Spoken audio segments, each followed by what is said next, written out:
Hello friends, आप सभी का स्वागत है एस्ट्रोलॉजी में। अपना इंस्टीट्यूट है, यहाँ पर हम प्रोफेशनली मोबाइल ट्रेनिंग देने का काम करते हैं। हमारे यहाँ पर अलग अलग तरह के स्टूडेंट्स आते हैं जिन्हें काम ऑलरेडी आता है और जो बिगिनियर हैं। तो हमारे यहाँ दोनों ही तरह के स्टूडेंट्स की ट्रेनिंग होती है। तो फ्रेंड्स, ये तो मैंने आपको अपना इन्फॉर्मेशन बताया। अगर आप में से कोई भी भाई कोर्स करना चाहता है मोबाइल लैपटॉप रिपेयरिंग का, तो मुझसे संपर्क करें मेरे दिए गए नंबर्स पर।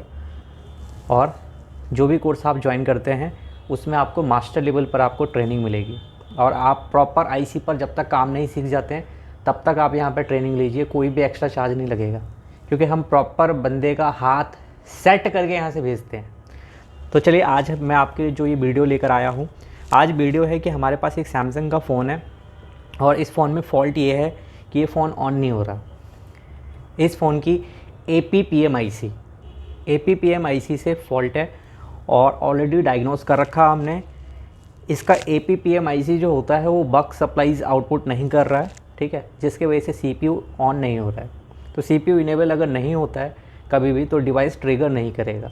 तो फ्रेंड्स, आज मैं आपको दिखाऊंगा कि कैसे आप सैमसंग के डेड मोबाइल को रिपेयर कर सकते हैं। APPM IC का फ़ॉल्ट है। तो थोड़ा सा आपको मैं ये बताना चाहूँ कि आप फॉल्ट डायग्नोसिस अगर नहीं कर पाते ना, तो उसका रीज़न मेनली क्या रहता है। देखिए, अगर आपने IC रिवॉल्विंग भी कंप्लीट सीख ली है लेकिन आप IC बिठाने के बाद भी फ़ोन ऑन नहीं कर पा रहे, यानी आप IC लगा देते हैं लेकिन फ़ोन का रिज़ल्ट नहीं आता, चाहे WTR IC हो, चाहे CPU हो, चाहे पावर IC हो, चाहे वाईफाई IC हो, कोई से भी IC हो, तो उसका रीज़न क्या होता है आपको मैं बताता हूँ। छोटा सा आपको इन्फॉर्मेशन यहाँ पे बता दूँ। जैसे देखिए, ये जो मैं फॉल्ट फाइंडिंग करता हूँ, ये मैं करता हूँ स्कीमेटिक डायग्राम की वजह से, ठीक है। और जो भी लोग फॉल्ट फाइंडिंग करते हैं उन्हें स्कीमेटिक डायग्राम आना चाहिए। अगर स्कीमेटिक डायग्राम की नॉलेज नहीं रहेगी तो फॉल्ट फाइंडिंग नहीं हो पाएगी। जैसे कि देखिए, U7002 ये IC है। मैं आपको लेआउट में भी दिखा देता हूँ। देखिए, यहाँ पर ये IC है,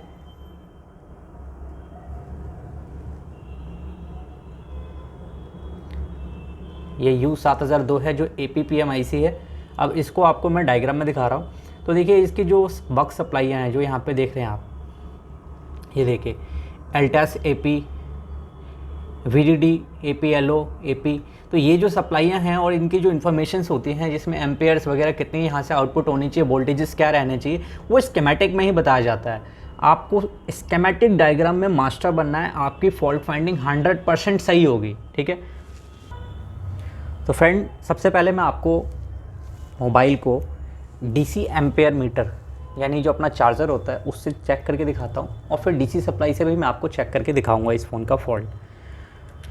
तो फॉल्ट फाइंडिंग के लिए मैंने आपको बता दिया कि सबसे ज़्यादा ज़रूरी क्या है। अब देखिए, मैं यहाँ पर एक बार ये USB केबल कनेक्ट कर रहा हूँ। देखिए, बैटरी का पत्ता जैसे कि अभी निकला हुआ है और एम्पेयर आप देख सकते हैं कि यहाँ पे चला और चला गया, ठीक है फ्रेंड्स। एक बार और कनेक्ट करता हूँ मैं, ये देखिए एम्पेयर आया और चला गया, तो 0.2, जबकि बैटरी का पत्ता तो रिमूव है। अगर ये 0.2 आ रहा है, इसका मतलब है कि कोई IC पे काम हुआ है और वो IC जिस पे काम हुआ है वो शॉर्टिंग कर रहा है, यानी लीकेज कर रहा है। इसके वजह से ऐसा होता है। अब आपको मैं एक बार बैटरी लगा के दिखाता हूँ।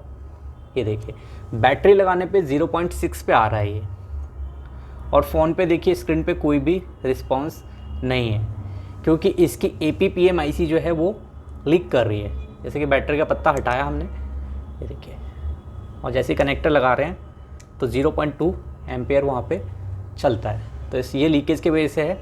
तो ये तो हो गया एम्पेयर मीटर का कोड। तो एम्पेयर मीटर से भी काफ़ी कुछ पता लगता है, लेकिन ये तो हो गई डिवाइस है। लेकिन नॉलेज आपको स्कीमेटिक की चाहिए और हैंड स्किल के तौर पे आपको IC के ऊपर हाथ सेट करना होता है। कोर्स का मतलब ये होता है, ठीक है। अब देखिए, मैं आपको DC मशीन से इसको चेक करके दिखाने वाला हूँ।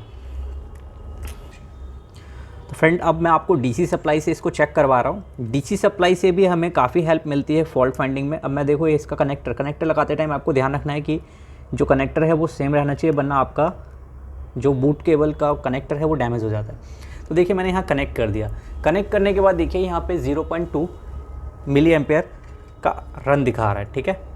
तो चलिए, अब मैं इसका ना पावर बटन का ये यहाँ पर पॉइंट है, इन दोनों पॉइंट्स को मैं यहाँ शॉर्ट करूँगा। ये पावर बटन के दोनों पॉइंट्स हैं, PWR ट्रैक से हैं। अब देखिए, मैं इनको शॉर्ट करूँगा।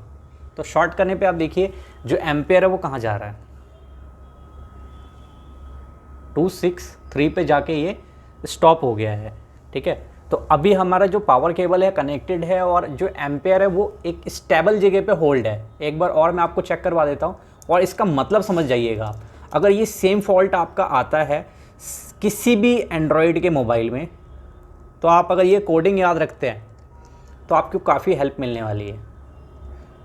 देखिए मैंने यहाँ कनेक्ट किया और यहाँ पे टच करते ही आप ध्यान दीजिएगा कि ये क्या रिस्पॉन्स देता है। 1 मिनट लगा नहीं है तो लगा दिया, और अब हम यहाँ पे पावर बटन को प्रेस कर रहे हैं। तो देखिए पावर बटन को मैं जैसे ही टच कर रहा हूँ ये 253, लास्ट टाइम 263 था, यानी 200 से ऊपर जाने पर, जैसा कि मोस्टली वीडियोज़ में आपको बंदे बताते हैं कि फ़ोन ऑन हो गया, जो ज़्यादातर यूट्यूबर्स ने बता रखा है वो बता रखा है कि 200 से ऊपर गया तो फ़ोन ऑन है, जबकि ऐसा कुछ भी नहीं होता। कोई भी बंदा नहीं बता सकता कि कितने पे फ़ोन ऑन हो जाएगा, ठीक है। ये सारी चीज़ें क्या होती है कि कितना मिली एम्पेयर लेगा ना, ये पावर सप्लाई पर डिपेंड करता है। आप इतनी तो समझ रखते हैं कि हर सीपीयू की कोर वोल्टेज अलग होती है, एम्पेयर अलग होता है, ठीक है। तो अभी आप अपने आंखों से देख लीजिए कि 255 265 के अकॉर्डिंग ये रुका हुआ है, ठीक है। और फ़ोन देखिए ऑन नहीं है, ठीक है, यानी फ़ोन ऑन नहीं हो रहा।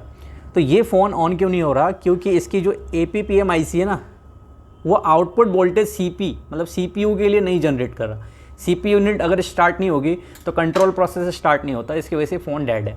अब इस फ़ोन को रिपेयर करने के लिए मुझे इस IC को कैसे सॉल्व करना है, मतलब इस IC को कैसे HRC करना है वो देखिए।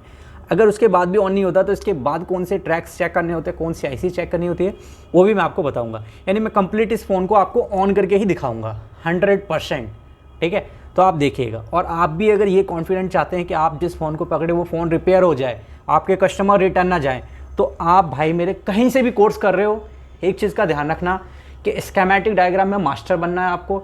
हर ट्रैक की नॉलेज होनी चाहिए आपको, ठीक है, चाहे कहीं से भी सीख रहे हो, क्योंकि पैसे जो है ना आपके वो मेहनत के हैं। और सबसे बड़ी चीज़ क्या है, आप ट्रस्ट कर रहे हो किसी भी इंस्टीट्यूट के ऊपर या किसी भी सिखाने वाले के ऊपर।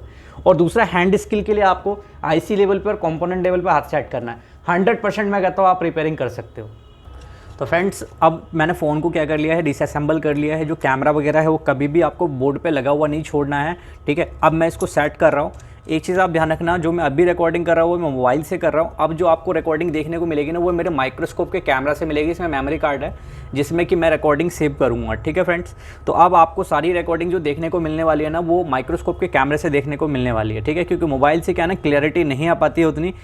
ये तो मैं आपको इंट्रोडक्शन दे रहा था, इसलिए मैंने मोबाइल से रिकॉर्ड करा। और हमारे यहाँ से जो भी लोग सीखते हैं कोर्स, उनको हम लाइफ टाइम सपोर्ट देते हैं।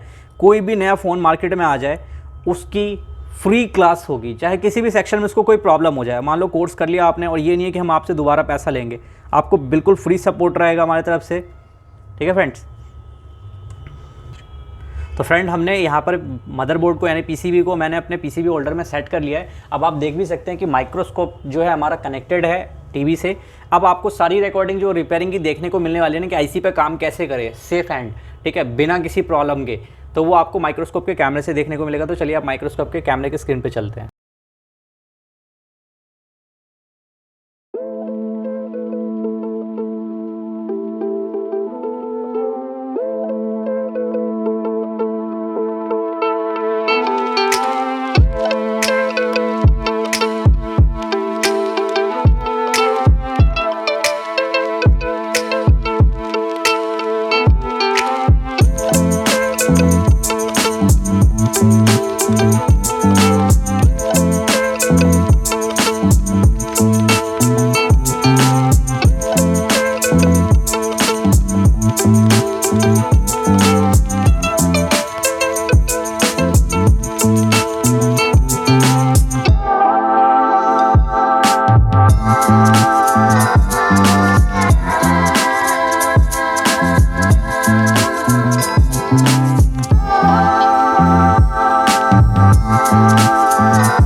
फ्रेंड्स, जैसा कि आपने माइक्रोस्कोप के स्क्रीन पे अभी मतलब कैमरे पे देखा होगा कि किस तरीके से आईसी पर काम करते हैं, यानी चिप लेवल पर कैसे काम करते हैं, चाहे वो कोई सी भी आईसी हो। सेफ़ मेथड आपको बताया है। आईसी के चारों साइड जो मैंने आपको बताया है वो सिल्वर कलर का टेप या ब्राउन कलर का कोई सा भी आप यूज़ करते हो ज़रूर लगाना, जिससे कंपोनेंट्स नहीं लेंगे और आप बहुत आसानी तरीके से काम कर सकते हैं।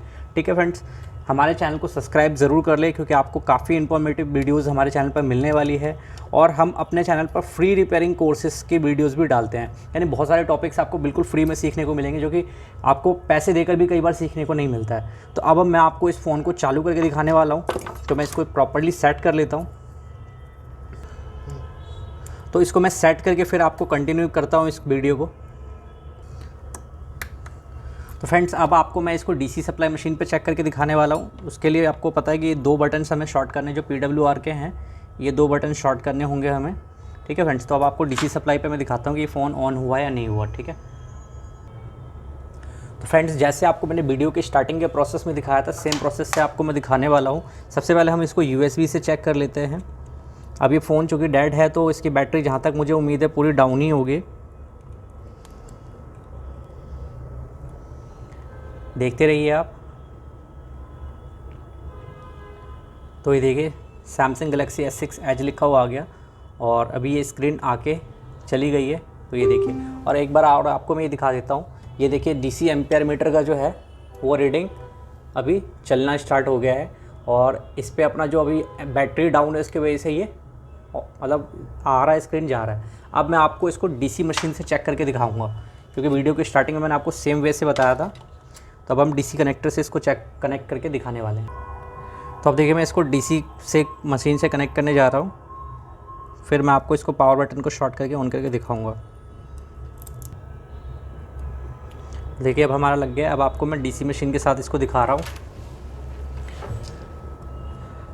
इसके दोनों पॉइंट्स में शॉर्ट करने जा रहा हूँ।